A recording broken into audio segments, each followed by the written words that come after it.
قرآن کې ډېر زیات ایتونه دي چې هغه د عجزۍ په باره کې خبره کوي.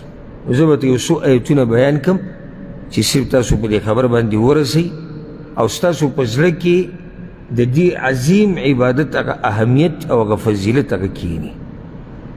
قرآن کې الله سورة الشعراء کې دا خبره کړې ده او دا نصیحت الله پیغمبر ته کړی دی.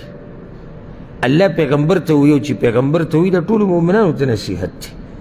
الله وی واخفض جناحك لمن اتبعك من المؤمنين.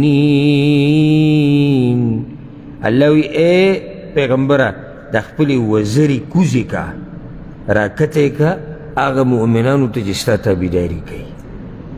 ګوره دا کله چې ته مرغۍ ویني او کوتره ویني نو دا کوتره چې کله د خپل بچي ځان ته رانږدې کوي نو اول دا وزرې کولاو کړي چې کله ځان ته رانږدې کړي او ته پته ولګېده چې دا اوس رانږدې شو نو بیا پرې دا وزرې څه کړي دا پرې خوري کړي دا ورته راکوزې کړي. دا وزرې راکوزول الله وایي چې خپلې وزرې راکوزې کړه. د انسان داسې وزرې نشته څنګه چې د کوترې دي یا د چنچڼې دي یا د باز دي یا د مرغۍ دي داسې وزرې نشته. دا کنایت دی د دې چې ځان عجزه که هغه مؤمنانو ته چې ستا تابعداري کوي. وزرې راکوزولو دا مطلب دی چې ځان کمزوری که ځان عجزه که په ځان کې تواضع راوله. اوس دا نصیحت پیغمبر ته دی نو ستا څه خیال چې ما او تا ته نه دی؟ یعنی پیغمبر هغه انسان چې هغه په شان انسان نه په دې ځمکه قدم ایښودی او نه به کېږي او هغه ته الله وایي په ځان کې عجزي راوله د دې مؤمنانو سره عجزي کوه. نو ما او تا ته به دا نصیحت نه وي چې موږ د مؤمنانو په مخ کې عجزي وکړو. ښه په بل ځای کې الله سبحانه وتعالی دا خبره کړې ده سورت بني اسرائیل کې دا آیت دی او داسې آیت دی ورب الکعبه که چېرته موږ د زړه په غوږونو واورېدو که نه نو زموږ به چېرته سوچ هم لاړ نه شي تکبر ته او غټو خبرو ته او لویو خبرو ته چې زه پلانی او زه علانې دا ټکي نه دي. دا زه منګه یعنی د تکبر په باب کې یاره منګه دا کړي دي او منګه داسې او زه داسې او زه دا او زه کته او زه بره دا ټکي د الله نه دي خوښ چې کله سړی د تکبر په اراده باندې وایي او ځان داسې غټ حسابوي په دې ځای کې د رب العالمین دا ټکي بلکل نه دي خوښ. ګوره الله تا ته څه نصیحت کوي؟ دا نصیحت موږ ټولو ته دی هغو ګوته کښېږده. الله وایي ولا تمشي في الأرض مرحا مه ګرځه الله وایي په دې ځمکه باندې په تکبر سره په لویۍ سره مه ګرځه ځان مه ښایه ځان ښودنه مه کوه. ولې الله إنك لن تخرق الأرض ولن تبلغ الجبال طولا.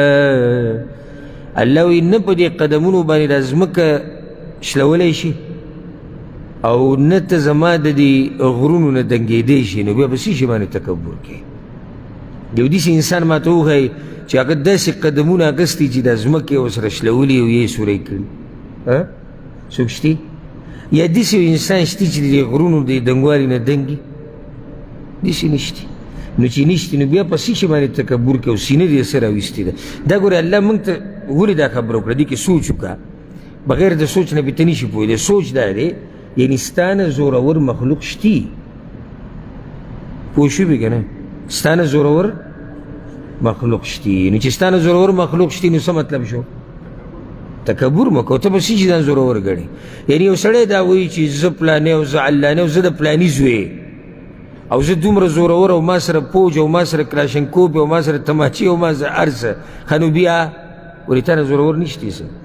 زه تا ته وایه دا نه وایم زه تا ته دا نه وایم چې الله تا نه زورور دی الله خو الله دی زه تا سره د خالق خبره نه کوم په دې مخلوقاتو کې تا نه زورور شتي نو ته به یې څه شي لوی کې ها لوی به دې هله کړی وی چې تا ویلی چې ما نه څوک زورور نشتی او دا کېدی نه شي دا ناممکنه ده او دا خو پرېږده یعنې غر یو لوی مخلوق دی ځمکه یو لوی مخلوق دی په دې انسانانو کې تا نه زورور شتي ته به چې ته خپل علاقه کې داسې یو څو غریبانان به دې راټینګ کړي وي ځان به ته څه ښکاري زورور ښکاري تا به زور نه یې لیدلی د نورو خلکو او په سر د پاسه سری وفوق كل ذي علم علیم په سر د پاسه سری مزه نه کوي. نو که چېرته موت ځان کې عجزي راولو نو که څوک زورور دی او که څوک کمزور دی هغه زموږ په عزت کې کمې زیاتې نشي راوستی، ځکه چې موږ د اول نه ځان عزتمند ساتلی دی، موږ کې عجزي ده. ښه په بل ځای کې الله سبحانه وتعالی سورة المائده کې دا خبره کړې ده، یا ایها الذین آمنوا من یرتد منکم عن دینه، اے ایمان والو که په تاسو کې څوک مرتد شي او دا دین پرېږدي. او الله ډېر غیرتي ذات دی، زموږ د دیندارۍ ته ګوره ضرورت نه لري، او غني ذات دی، نه زما او ستا د دیندارۍ ته ضرورت لري، نه د عبادت ته، نه د مال ته، هېڅ ته الله ضرورت نه لري. او په الله باندې احسان هم مه راړوئ، او مه احسان راړوئ په یو عالم باندې او په استاذ باندې او په ناصح او بیانونکي باندې. که کې وکړه که نه یې کې مه یې کوه، نه چاله تاوان ورکولی شي، نه چاله فایده. تاوان او فایده هغه ستا خپله ده. بلکې حدیث کې دا راځي، الله وی که چېرته ای انسانانو ستاسو اولنی او اخرنی او سره د پیریانو ښه، او دا ټول داسې شي لکه د یو فاجر فاسق انسان په شان چې زما خبره نه مني، دا ټول د الله نه مني، الله وی زما په بچۍ کې هېڅوک کمی نشي راوستی.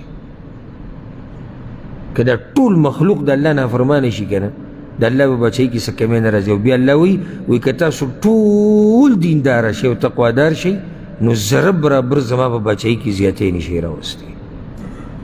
ستا د دې عبادت نه نه الله ته فایده ده او په نه کولو کې ورته نه نقصان شته. او ته چې را کوم ګناهونه کوې ستا څه خیال دی چې په دې به الله له نقصان ورکړي؟ په دې به الله له نقصان نشي ورکولی. نو الله وایي که تاسو مرتد شئ او دا دین پرېږدئ که نه، بلکل پرېږدئ، مرتد شئ. مرتد څه ته وایي چې نه یې مني، کافر شو.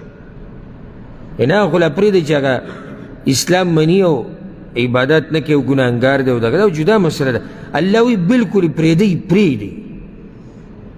یو سړی مرتد کېږي، مرتد دی شي، الله به څه چلو کړي، فسوف یأتی الله بقوم یحبهم ویحبونه.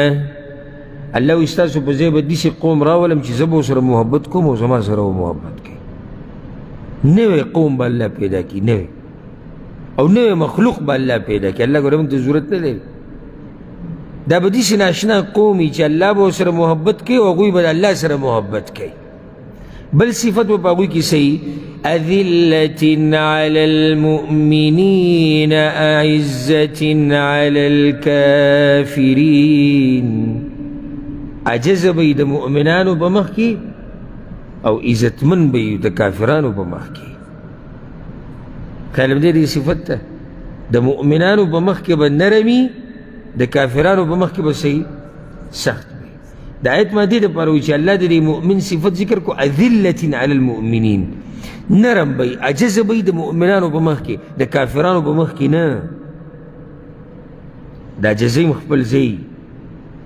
او دا نه سړی کافر ته عجزي کوي او ته د الله بندې پیغمبر منې او اسلام منې او هغه ته عجزه کېږي او کینې ورته او پاسېږي او لویږي او څه کوي، عجزي په ما کوي. دا عجزي د الله نه ده پکار.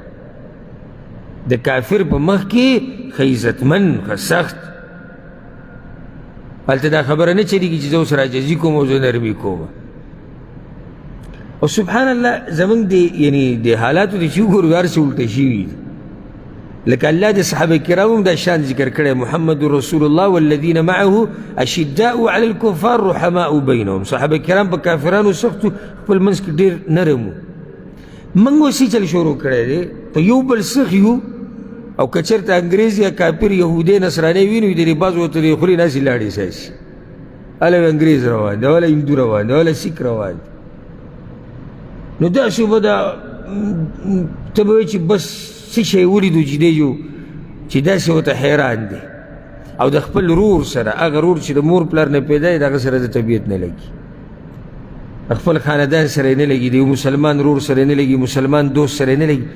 هر څه موږ الټه کړي دي. حالانکه پکار دا دی چې موږ عاجزي وکړو د مؤمنانو په مخ کې، مؤمنانو سره نرمي، کافرانو سره کافرانو سره سختی دا د مؤمن شان دی